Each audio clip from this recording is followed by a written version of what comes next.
Friends, இன்றைக்கி நம்ம சேனலில் முருங்கைக்காய் மசாலா கறி பார்க்க போகிறோம். ரொம்ப சுலபமாக செய்யக்கூடியது. எப்படி செய்கிறதுன்னு வாங்க வீடியோக்குள்ளே போகலாம். ஃபஸ்ட்டு அரை கப் அளவுக்கு தேங்காய் எடுத்துக்கலாம். 2 டேபிள் ஸ்பூன் அளவுக்கு பச்சை வேர்க்கடலை, 2 டேபிள் ஸ்பூன் அளவுக்கு கசகசா, அரை டீஸ்பூன் அளவுக்கு மிளகு, 6 ஏலக்காய், ஒரு 10 லவங்கம்,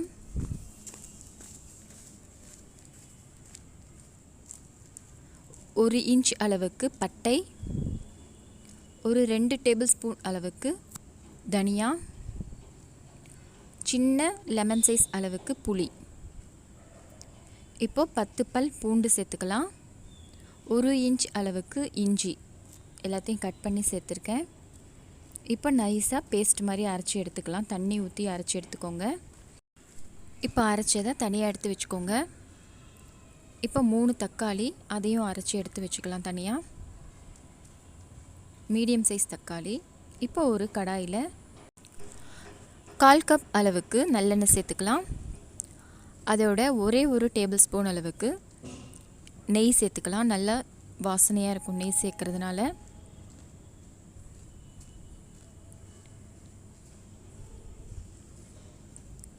ஒரு டீஸ்பூன் அளவுக்கு சோம்பு சேர்த்துக்கோங்க. சோம்பு நல்லா பொரியட்டும்.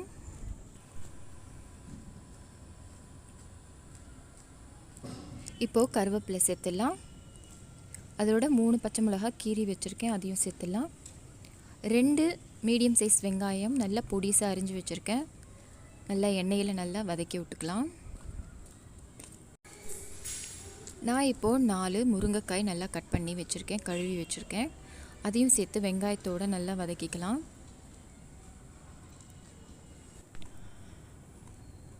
நம்ம வதக்கும் போதே முருங்கைக்காய் நல்லா வெந்திருக்கணும். அந்தளவுக்கு சிம்மில் வச்சுட்டு நல்லா வதக்கிக்கோங்க. நான் இப்போ லிட்டு போட்டு மூடி வைக்க போகிறேன். சிம்மிலேயே வச்சுட்டு நல்லா வேக வச்சிடலாம். மூடி போட்டு வச்சிடலாம். ஒரு 5 மினிட்ஸ் போல் இருக்கட்டும். இப்போ ஓப்பன் பண்ணி பார்க்கலாம். நல்லா வதங்கியிருக்கு. இப்போ நம்ம அரைச்ச தக்காளியும் சேர்த்துடலாம். அரைச்ச தக்காளியை சேர்த்துட்டு நல்லா வதக்கி விட்டுக்கோங்க. தக்காளி வாசனை போகிற அளவுக்கு தக்காளி வேகணும். நல்லா தக்காளியோடு சேர்ந்து முருங்கைக்காய் நல்லா வதக்கி விட்டுக்கோங்க.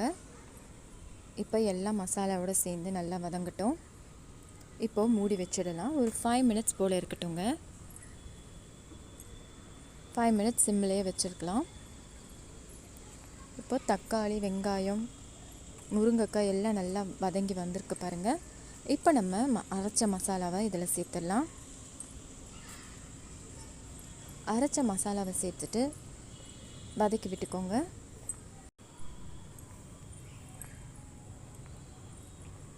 இதில் நான் வெறும் மிளகாய்த்தூள் 1 டீஸ்பூன் சேர்க்குறேன்.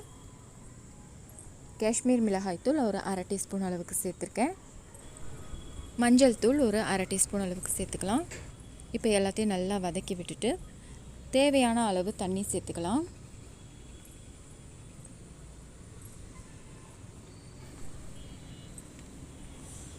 உங்களுக்கு தண்ணி எந்த அளவுக்கு வேணுமோ அந்த அளவுக்கு பார்த்துட்டு சேர்த்துக்கோங்க. அதிகமாகவும் தண்ணி சேர்த்தா நல்லா இருக்காது. நான் 1 கப் அளவுக்கு தண்ணி சேர்த்துருக்கேன். இப்போ தேவையான அளவு உப்பு சேர்த்துட்டு நல்லா மிக்ஸ் பண்ணிவிட்டு இப்போ லிட்டு போட்டு மூடி வச்சிடலாம். ஒரு 5 மினிட்ஸ் போல் சிம்மிலேயே வச்சிடலாங்க. எப்போவுமே சாம்பார், காரக்குழம்பு தான் செய்வோம். இந்த மாதிரி வித்தியாசமாக மசாலா கறி செஞ்சு பாருங்கள். முருங்கைக்காயில் ரொம்ப டேஸ்ட்டாகவும் இருக்குங்க. இப்போ 5 மினிட்ஸ் ஆயிடுச்சு. ஸ்டவ் ஆஃப் பண்ணிடலாம். இப்போ செம்ம வாசனையாக இருக்குங்க. வீடே மணமாக இருக்குது.